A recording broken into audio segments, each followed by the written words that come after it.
Welcome to the show, everybody. Joseph Robert, the fantasy football counselor. Guys, I am super excited. We are doing a fantasy football mock draft here on Yahoo. And as of right now, and again, it is early May, I want everybody to see where the ADPs are going, because I've got the 16-round draft solution, and the way that the ADP is going, there's a ton of value in a ton of picks. So I'm going to give you guys the first 6 rounds of who I would pick. We're going to run through 6 rounds. I'm going to be drafting from the 12th position. You can see here, Joseph Robert, I'm going 12th, giving you a sense and a feel of who I would take at the 12th position and how it's going to play out. Now, this is a snake draft.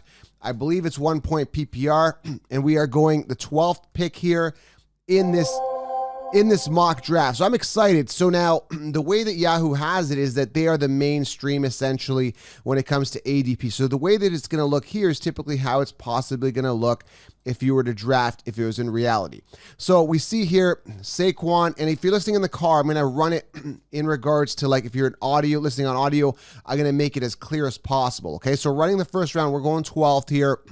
And again, if you guys want to dominate your league, get the 16-round draft solution. There's a link here below. If you're listening in the car, thefantasyfootballcounselor.com, you'll be able to absolutely crush the way that the mainstream and the way the consensus is looking. Like, for example, right now, Saquon, McCaffrey, Zeke, Cook. I would not touch Cook in the first round. Has not finished a season in 3 years. Has not made it to the fantasy football playoffs. So I'm going to grill the ADP here in this video. It's going to be super exciting. Stick with me, okay? And get the 60-round draft solution, because I'm telling you, the competitors will not know what hit them this year. You're always going to be light years ahead of the competition. Also in 16 rounds, I explain how to optimize your roster, tell you which picks to draft in which round. I'm telling you, your roster is going to be unreal. It's a completely unfair advantage. So let's get back to the draft here. Saquon, McCaffrey, we got Zeke, we got Cook, we got Thomas. And I think real people are drafting. There's a couple computers going on here. But really, the first 5 rounds, 6 rounds, I want you to get a feel for how to draft a roster, okay? Now, I'm going to be going robust RB. There's no doubt about it. So you're going to see some of the running backs I like in the first 3 rounds. I'm going to aim to go robust. You're going to see how solid my roster is going to start to look. But I think a lot of people start getting confused near the middle to end rounds. Like, who do you draft? You get confused, right? And that's what I explain in 16 rounds, okay? So make sure you guys get it. I pinned it here in the YouTube video. You're going to absolutely love it. And I priced it so that everybody gets it. Guys, my mission is not only to sell a product. Obviously, I make a living off this. But the point of this is that you guys actually win. This isn't just like copy and paste rankings from last year. You will not succeed, okay? So let's recap the first round. We went Saquon. I didn't go Saquon. I'm going 12. Saquon, McCaffrey. I do like Saquon ahead of McCaffrey this year. There's a high ceiling for Saquon, and McCaffrey's going to decline. Zeke at 3, Dalvin Cook at 4, Michael Thomas at 5, Kamara, Henry, Devontae Adams, Tyreek Hill, Josh Jacobs at 10, 11 is Joe Mixon, and in comes my pick. So I'm going to look at the players. I got 20 seconds. I'm too busy talking. Running backs, best available here. There isn't a lot to choose from here. They took Josh Jacobs. They took all my guys that I like. So I'm just going to go here and just going to grab Todd Gurley here. I'm going to probably go Fournette with my second guy. Now, here's the weird thing here. I guess Fournette, he's got a contract. He needs to make a big contract here. He needs to get signed. He needs to make some money. It's my turn. I'm going back to back here. I'm too busy talking. Let's go Fournette here.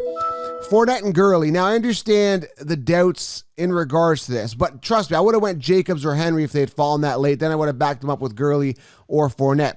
But I'll tell you, I got 2 workhorse running backs. Todd Gurley in a position where there's no committee there. There's nobody else there to take that volume away from him. You're looking at Leonard Fournette. It's a contract year. If this guy does not perform, no other team. We know the Jacksonville Jaguars aren't going to take him this year. So Leonard Fournette has to produce. It's boom or bust for Leonard Fournette. So then you ask yourself, okay, is he going to perform on the Jacksonville Jaguars if he's not incentivized? And part of me is saying, no, he's not, but he has to, or else no other team's going to pick him up. It's a big year for Leonard Fournette, who has to perform. So Gurley, Fournette, both are going to eat 2 solid running backs that are in minimal committee. There's no one else there. So we're coming back in the second round. The next guy goes Nick Chubb, and people are saying, well, why didn't you go Nick Chubb? Because Kareem Hunt outscored Nick Chubb 6 out of the 8 games in PPR when they played together. Let me repeat that. Kareem Hunt outscored Nick Chubb 6 out of the 8 games they played together in PPR. Why would I get a running back in the first round? Typically he goes in the first round. He slipped to the second here. Why would I get a running back? And he's probably slipping in the second because I keep saying don't draft Nick Chubb, and more people are catching on. But why would I draft a guy who's going 50-50 split at a minimum with a guy who's far superior to him, or at least par with him in regards to talent with Kareem Hunt, okay? So I went at 12 and 13, Gurley and Fournette came back. Nick Chubb goes next. Again, some of these are computers, and some of them are real people. It's a good mix. I think there's there's like 2 or 3 computer guys here. So then I went Fournette, Chubb, Jones, DeAndre Hopkins. I'm not touching. Too many targets to feed. Make sure you guys are subscribed. I have a ton of videos on why I'm not drafting DeAndre Hopkins. Julio Jones, Austin Eckler, Kenyon Drake. A little early for me. The Cardinals did draft Eno Benjamin. Kenyon Drake is years to wow us, so we're not wowed. I'm not too excited there. Chris Godwin, I'm staying away from. He's the guy that was drafted next here. I'm going to stay away because it's a coin toss. Are you going Evans or Godwin? We don't know who Brady's going to gravitate to, and they've also got 3 tight ends there. I don't know if Howard's going to get traded away. We don't know yet, but I'm going to stay away there. Kelsey, never, ever, ever, ever, ever, ever draft a tight end early. Miles Sanders, I mean, that's solid, but I do feel someone's going to end up on that team and complement Miles Sanders. As of right now, he's a phenomenal position. Then coming in, second to last pick here in the second round, Kenny Galladay. I think that's great value. If you are going wide receiver, I like Galladay and a second. And then to wrap up round 2, Allen Robinson comes up. I think that's a little early for Allen Robinson. The ceiling is there. If Foles comes in, I think it's a little more exciting, but there's some question marks with that offense. But I mean, I like Robinson. He's kind of a boomer busty kind of guy. I like him. Okay, starting off round 3, it's snaking back, and this guy went Saquon, Allen Robinson, and Odell. It comes back with a third round first pick, Odell. How I feel about Odell, man, I got to tell you guys, Odell Beckham, years to wow us, we're not wowed. It's been 3 years of absolutely nothing. First round pick, the consensus suggested him 3 years in a row. 3 years in a row, he busted miserably and horribly. I'm staying away from him, but if I'm going to tell you something, if there's a bounce back year, it's going to be this year. Now, I finished 25th last year. Is he going to bounce back? A little bit, maybe, but how much? That's the big question. All right, the second pick in the third round, Clyde Edwards-Helaire. Love the upside. I like Taylor a little bit more. We know Reed likes to spread the ball around as of late. Different type of offense than the one that was there when Kareem Hunt had the breakout year in 2017. High ceiling for Helaire. I hate Damian Williams for fantasy. He sucks, but I think there's a big gap between these guys. Helaire is a lot more elite, but I think Williams might be a pest, right? That's my concern, okay?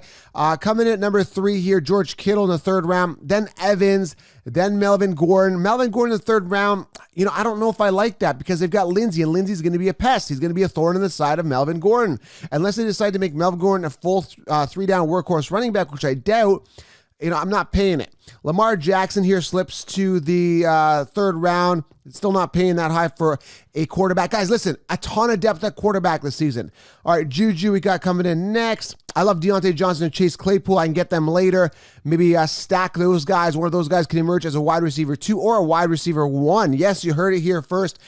Juju could line up in the slot. I know he's got that rapport with Big Ben, but I'd be very interested to see how this plays out here in Pittsburgh. But Claypool and Deontay later, love it. DJ Moore, A.J. Brown, love A.J. Brown, third round value. I think that's a little early. I'd rather have him in the 4th. Third round, he is coming off in the end of third, so it makes sense. Le'Veon Bell, Pat Mahomes, too early for me, and then I'm coming back around with my third pick. Again, I'm going to go ahead and look at the best running back again, and I'm all over this. I'm going to go here. I'm going robust RB. I'm going Jonathan Taylor. I'm coming back around, and I'm getting David Johnson. So I'm going to show you guys something here. This is going to be really cool. Check this out.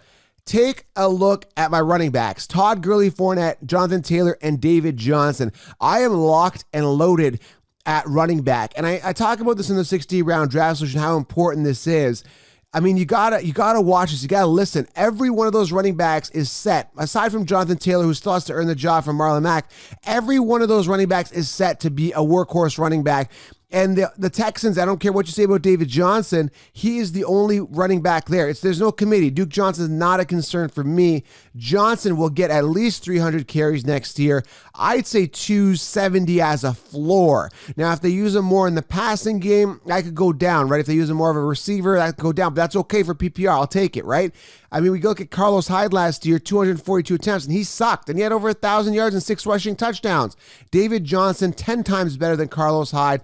and he's got a chip on his shoulder going into the season. Absolutely love him, okay? Coming in the 4th round here, we got Adam Thielen, Chris Carson, Devin Singletary, Mark Andrews coming off the board. Singletary, I don't like Singletary anymore. Now with Zach Moss there, man, it could be a 50-50 split. Moss could take the starting job. We don't know, but Devin Singletary's got some company, and it's young company. It's not Frank Gore anymore, so that bothers me. I was loving Singletary up to like the draft, and then I'm like, okay, forget it, not touching him. NFL draft, messed that up for me.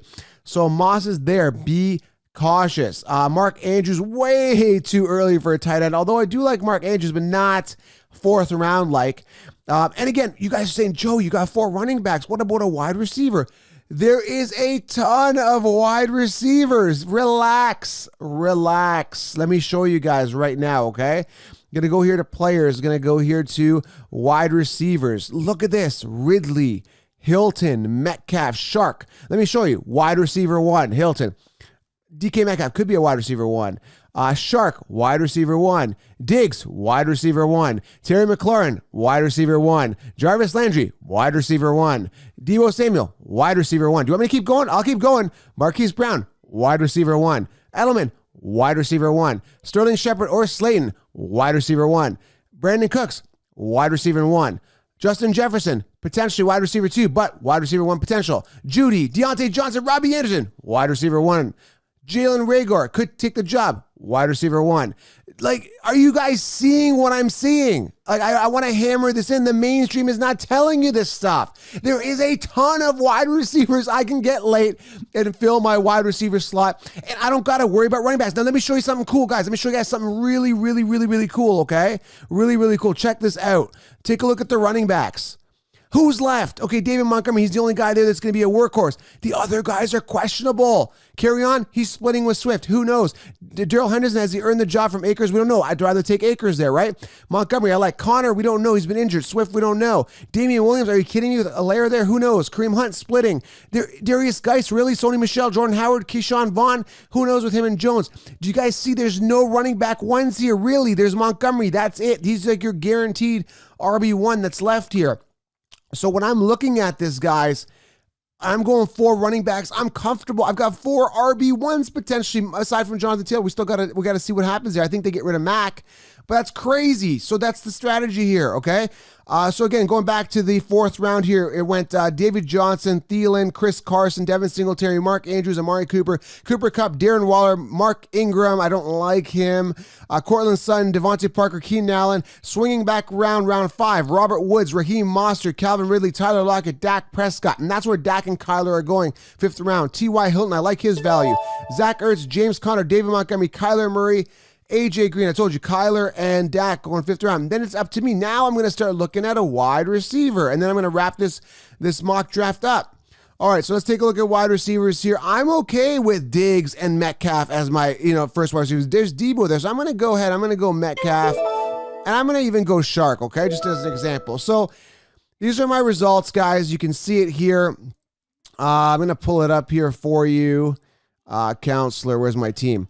Look at this, guys. Check it out. So I've got 4 RB1s, and if Fournette craps the bed, I put Johnson in, right? If Johnson craps the bed, I put Taylor in. I got some diversity here. I can still steal. There's some late round fantasy football sleepers I get later. I won't tell you about now, but in my 60 rounds, you got to check it out, guys. I'm giving you a ton of value. You've got 6 rounds locked up. Very simple. Now you got to worry about the 10 because leagues are won, guys, in the later rounds, okay? That's what I'm telling you. Last year, we saw it. People drafted Odell. He busted, right? You got to be careful. You got to look at ADPs. You got to add depth. When do you draft a quarterback? Which quarterback do you draft? What are some sleepers later? What are some wide receivers sleepers? Who are your breakout running backs? What do you got going? I answer all that in 16 rounds, but you can see the strategy here. Now, let's take a look at some crappy teams here that I would never, ever touch. Michael Thomas, Chris Godwin. Okay, that's fine. They're probably going to do great. But look at this scenario here. Thomas, I like, but he's going to decline from last year. 185 targets. There's no way he's going to get that. If he does, that's great. Congratulations. Your 5th round pick here was great. Then he comes back around and gets Chris Godwin. Chris Godwin could absolutely boom, but it's a coin toss between him and Evans, Gronk, or whoever else is catching the ball. Understand Brady threw the ball 95 times to James White. So Ronald Jones and Keyshawn Vaughn are going to get some volume, taking away from Chris Godwin. Just because Godwin finished second last year amongst wide receivers does not mean he's going to do it again. Assuming these guys do the same thing they did last year, you're looking good for the first 2 rounds. But that's a huge assumption. Going into the 3rd round, they went Melvin Gordon here. Melvin Gordon, I mean, come on, man. He's splitting with Lindsay. I don't care any way you look at it. Lindsay's a guy that's got some rapport with that team that wants the workload. He's hungry. He's annoying. He's a pest. Melvin Gordon, if he's a 3-down back, could eat, could not eat. Again, you got a total boomer bust scenario here, aside from the safety of Michael Thomas. Going into the 4th, Darren Waller, really, now they've got Ruggs there. They've got other wide receiver options. We got Josh Jacobs going to catch the ball in the backfield. Darren Waller, tight end in the 4th round, way too early. Then they go Dak. I like Dak, 5th round value. I can still wait on quarterback. I would have rather secured another running back because you don't have a running back here. And then Sony Michel, a guy who's going to be in a committee yet again with the Patriots, with a new quarterback, a new system, new offense. It's going to be different without Brady. We don't know. He could be a 3-down back, but we don't know. So see the question marks here with this team. When you look at mine, Todd Gurley, set for a workload. Yes, he's got a knee thing. I get it, but he's still going to be fine. He's a workhorse, going to get all the goal line work. Last year, he had, 12 touchdowns. He didn't get started till the end of the season. He's healed up. He's ready. He's strong. Falcons want to win. Okay, let's say his knee blows out. That's fine. We slide in Leonard Fournette as my RB1. I still got Taylor and David Johnson. My RB2 slots are covered. I got workhorses across the board. Then I come back and get 2 receivers that could perform just as good, if not better, than a Devontae Adams or a Michael Thomas or a Julio Jones early. You never know. We saw it last year, guys. Shark outperforming guys like Adams who got hurt. Now, mind you, I like Adams this year for a bounce back, but I'm just trying to make a point here, guys. Add depth, go robust RB. Do not be shy, because again, if you don't go robust RB, you know what your running backs are going to look like. They're going to look like garbage. Your running back is going to be like a Jordan Howard or a Kerryon Johnson or a Darrell Henderson. Not cool, guys. Tariq Cohen, Tevin Coleman, Latavius Murray, Philip Lindsay. No, thank you. I want workhorse running backs, people. That's what I want, and that's what I'm going to get. So, again, a little bit of a strategy, guys. I'm going to wrap this up. Get the 16-round draft solution. Smash the thumbs up. Leave a comment below. Let me know what you think of the strategy. Think, listen. Don't just look at my picks. Listen, think. Workhorse. There's only a handful of those running backs early. Stash them, and you get a ton of value, and not only quarterback, but, of course, wide receiver later, guys. Thank you for being here. Fantasy Football Mock Draft 2020. Subscribe. Leave a comment below. And of course, very important, guys, get the 16-round draft solution. It will absolutely help you dominate your leagues. I assure you, your roster will be perfect, close to perfect, because fantasy, there's so much volatility. Who knows? Thanks for being here, guys. And we are out. Well, I'm out. We'll talk soon.